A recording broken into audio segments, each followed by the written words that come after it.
সবাইকে লতা kitchen YouTube চ্যানেলের পক্ষ থেকে আরও একটি ছোট্ট ভিডিওতে স্বাগত জানাচ্ছি। আজকে আমি রান্না করব রুই মাছের তেল ঝাল। সেজন্য এই যে দেখতেই পাচ্ছেন এখানে রুই মাছগুলো আমি একদম ডুবো তেলে লাল লাল করে ভেজে নামিয়ে নেব। আজকে মাছটা আমি পেঁয়াজ দিয়ে সুন্দর করে ঝাল করব, সেজন্য মাছগুলো আগে থেকে লবণ হলুদ দিয়ে মেখে রেখেছিলাম, লাল লাল করে ভেজে নামিয়ে নিলাম। এই যে মাছ ভাজাগুলো আমার হয়ে গেছে।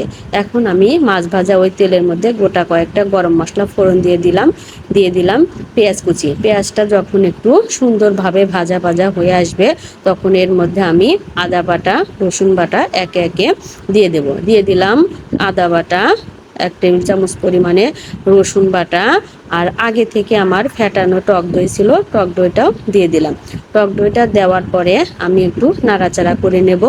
এরপরে এর মধ্যে পরিমাণ মতো জল দিয়ে দিলাম স্বাদ অনুযায়ী লবণ, হলুদের গুঁড়ো, লঙ্কার গুঁড়ো, যে পরিমাণে ঝালটা খাবেন। মশলাটা আমি সুন্দর করে তেল উঠে আসার আগ পর্যন্ত কষিয়ে নেব। তেলটা আমার যে উঠে গেছে, পরিমাণ মতো ঝোলটা দিয়ে দিয়েছি, তরকারিতে ফুট এসে গেছে। ভেজে রাখা মাছগুলো একে একে দিয়ে দিলাম।